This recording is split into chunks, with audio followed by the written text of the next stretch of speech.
मुख्यमंत्री रेवंत रेड्डी ने हिंदू धर्म के देवी देवताओं को लेकर एक विवादित बयान दे दिया। उन्होंने कहा कि हिंदू धर्म में देवताओं के बारे में भी एक मत नहीं है। बीजेपी का आरोप है कि कांग्रेस हिंदू धर्म का नाश करना चाहती है। ये रिपोर्ट देखिए, फिर खबर तो समझिए। హిందువులలో ఎన్ని దేవతలు ఉండ్రు, ఎంతమంది దేవుళ్ళు? 3 కోట్లు ఉండ్రా? ఎందుకు नहीं? पूरा तहे दिल से मुस्लिम समाज के साथ जाइए, कोई समस्या नहीं है। मंगलवार को हैदराबाद में कांग्रेस कमेटी की कार्यकारिणी की बैठक हुई। इस बैठक में कांग्रेस के कार्यकर्ताओं को संबोधित करते हुए तेलंगाना के मुख्यमंत्री कुछ ऐसा बोल गए जो विवाद का कारण बन गया। హిందువులలో ఎన్ని దేవతలు ఉండ్రు, ఎంతమంది దేవుళ్ళు? 3 కోట్లు ఉండ్రా? ఎందుకు नहीं? పెళ్లి చేసుకోవడానికి హనుమంతుడు ఉన్నాడు, 2 పెళ్లిళ్ళు చేసుకునేటోనికి ఇంకొక ఆయన దేవుడు ఉన్నాడు, మందు తాగేటోళ్ళకి ఓ దేవుడు ఉన్నాడు, ఎల్లమ్మ, పోషమ్మ, మైసమ్మ, కళ్ళు కొయ్యాలి, కోడి కొయ్యాలి అనేటోళ్ళకు, పప్పన్నం తినేటోళ్ళకు కూడా దేవుడు ఉండు, అవునా? तेलंगाना प्रदेश कांग्रेस कमेटी की बैठक के दौरान मुख्यमंत्री रेवंत रेड्डी ने कहा, हिंदू कितने भगवानों में विश्वास करते हैं? क्या 3 करोड़ हैं? इतने सारे क्यों हैं?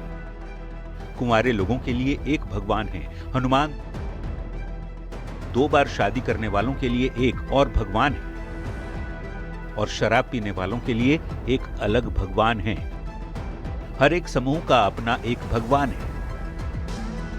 इस तरह देवताओं के बारे में भी कोई एक मत नहीं है।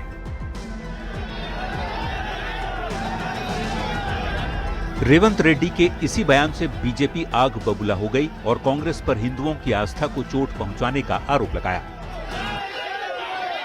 क्या आप कांग्रेस पार्टी ने इरेडिकेशन ऑफ सनातन धर्म अर्थात हिंदू धर्म के समूल नाश के कार्यक्रम को आगे बढ़ाना शुरू कर दिया है और अपने मुख्यमंत्रियों को यह निर्देश दे दिए हैं कि भारतीय संस्कृति और हिंदू धर्म के देवी देवताओं के बारे में सीधे हमला करना शुरू कर दो? सहयोगी दलों के नेता भी इस बयान से असहज दिखे। आरजेडी विधायक भाई वीरेंद्र ने रेवंत के शब्दों से खुद को किनारा कर लिया। हम सभी धर्मों के, चाहे वो मंदिर हो, मस्जिद हो, गुरुद्वारा हो, चाहे वो फिर ये गिरजाघर हो, मैं सबका समर्थन करता हूं। कौन क्या बयान देता है उस पर बोलना हमारा उचित नहीं। तेलंगाना की कांग्रेस सरकार के मुखिया रेवंत रेड्डी के बयान पर सियासत सुलग गई है। बीजेपी कांग्रेस नेता से माफी की मांग कर रही है और पूछ रही है कि क्या कांग्रेस जानबूझकर हिंदुओं की आस्था पर वार करती है। Bureau report, news 18। और अब आप खबर तो समझिए, रेवंत रेड्डी ने हिंदू देवी देवताओं पर क्या कहा, सबसे पहले आपको ये समझाते हैं। देखिए, हिंदू कितने भगवानों में विश्वास करते हैं, ये उन्होंने कहा। उनके बयान में उन्होंने कहा कि क्या 3 करोड़ हैं? फिर उन्होंने ये सवाल पूछा, इतने सारे देवी देवता क्यों हैं? इसके साथ ही रेवंत रेड्डी ने अपने बयान में ये भी कहा कि कुंवारे लोगों के लिए एक भगवान है हनुमान। उसके बाद वो कहते हैं कि 2 बार शादी करने वालों के लिए एक और भगवान है, और फिर रेवंत रेड्डी अपने बयान में कहते हैं कि शराब पीने वालों के लिए एक अलग भगवान है।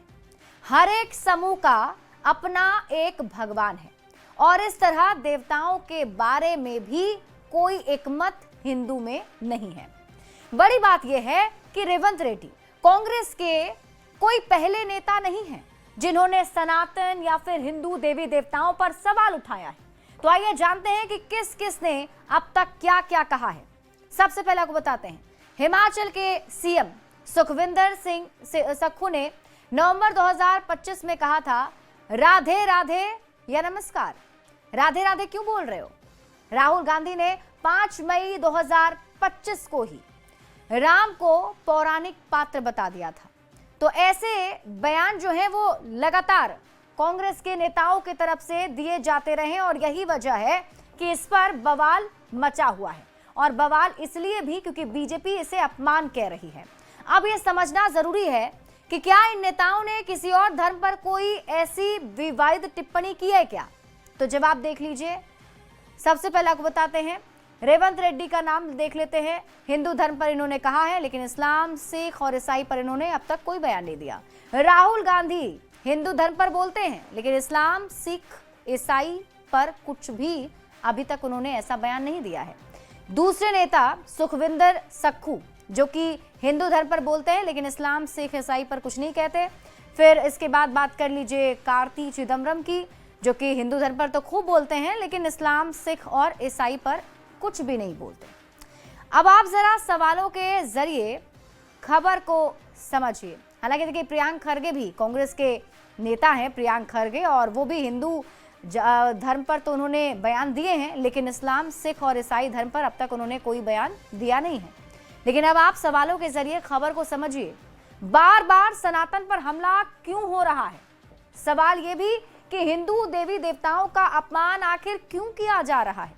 सवाल ये भी हिंदुओं की भावनाओं पर चोट क्यों पहुंचाई जा रही है? और इसके साथ ही सवाल ये भी कि हिंदू देवी देवताओं से कांग्रेस को क्या चिढ़ है? क्या सनातन पर चोट से वोट मिलेगा? शायद यही वजह है कि बार बार हिंदू देवी देवताओं को लेकर के ऐसे बयान दे दिए जाते हैं। बढ़ते हैं आगे।